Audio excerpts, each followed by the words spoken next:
Assalamualaikum. Hari ni Kak Ros nak buat sejenis bubur, iaitu bubur kacang ulundu.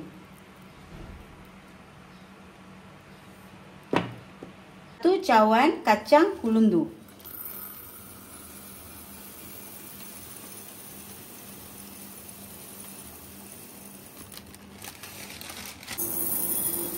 Basuh 2 kali. Dia ada banyak abuk ya. Basuh 2 kali, ramas. Nampak tak? Dia macam air dia macam susu kan? Dia ada macam kotor. Okey? Kacang ulundu ni sangat elok, sangat baik untuk kesihatan 2 kali atau 3 kali pun okey juga. Sebab dia sangat, kadang-kadang dia sangat kotor. 3 kali kita basuh, rendam dalam 30 minit.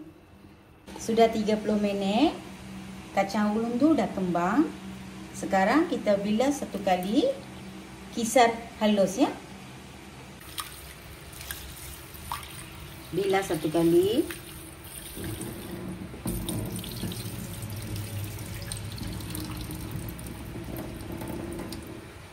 Sekarang kacang ulundu masukkan dalam mesin blender.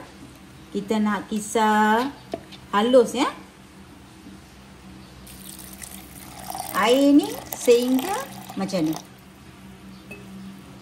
Kacang ulundu Kak Ros dah blender.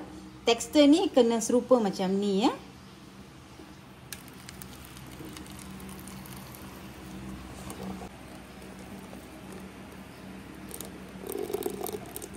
Masukkan secubit ya, secubit garam.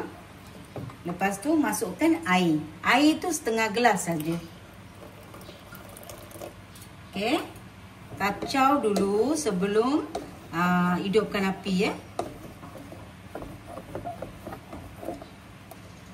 Api mesti kena slow ya. Sebab kita akan masak dengan api yang perlahan. Sentiasa kena kacau ya. Kalau kacang ulundu ni tekstur dia pekat tau. Dia cepat pekat. Dia sentiasa kena kacau. Okey? Jangan tinggalkan dapur ya.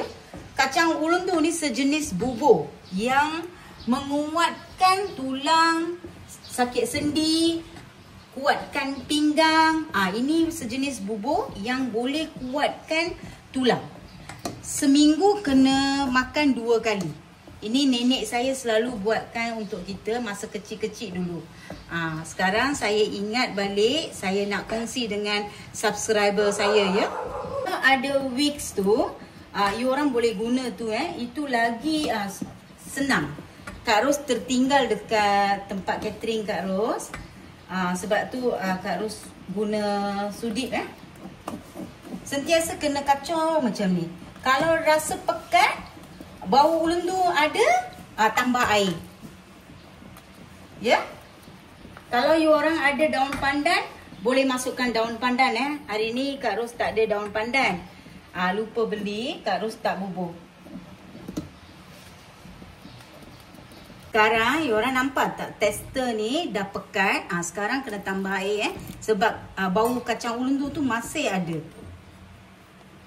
Dah masukkan air, kena kacau. Kak Ros guna yang ni pula. Yang ni senang sikit.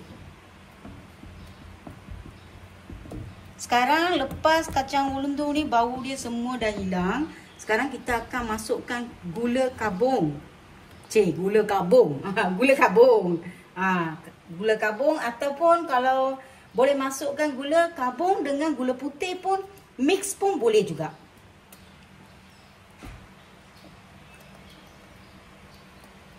Tekstur dia dah agak pekat sekali lagi. Kalau masa ni you orang kalau nak rasa pekat-pekat kan, terus turunkan ke bawah. Turunkan bawah.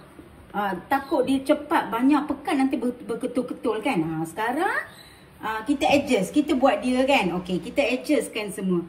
Masukkan air sebab bau kacang ulundu ni ada lagi. Dia tips dia kena hilang bau kacang ulundu. Lepas tu naikkan balik dekat periuk. Lepas tu kacau balik. Okay, time ni saya rasa kacang bau kacang ulundu tu rasa bau dia tak ada lagi. Okey, ada tapi tak kuat. Okey, sekarang time ni boleh masukkan gula kabung ya. Bubur ni sangat baik untuk orang berumur, orang yang selalu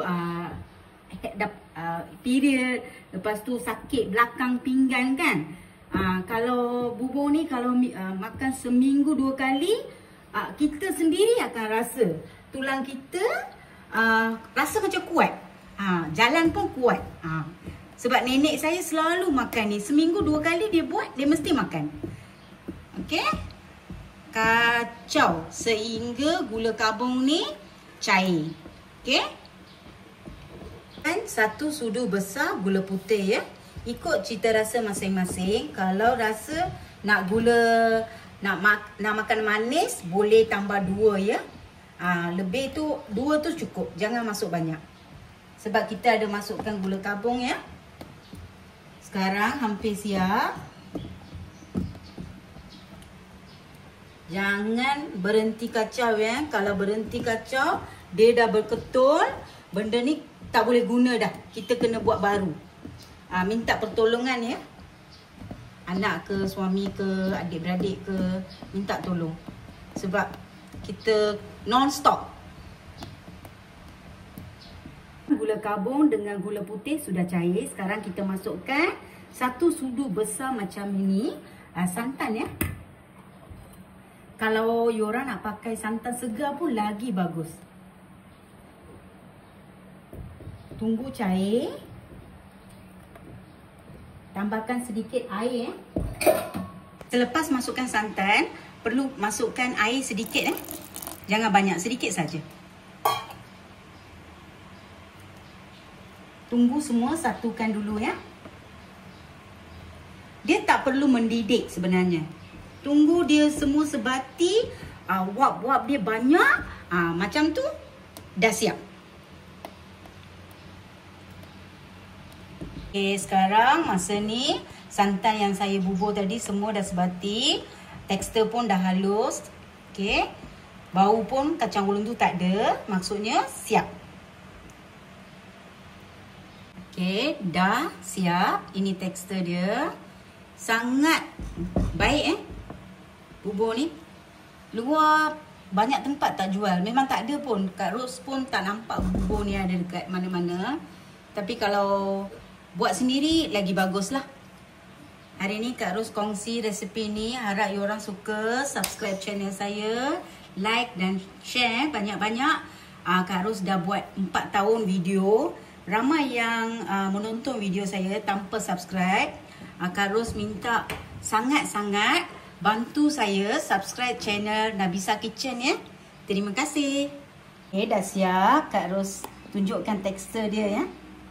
Sangat lembut, sangat fluffy, sangat berlemak ya. Budak-budak pun boleh makan. Sangat sesuai juga. Okey. Sekarang Kak Ros nak bagi tahu macam mana rasa dia. Bismillahirrahmanirrahim.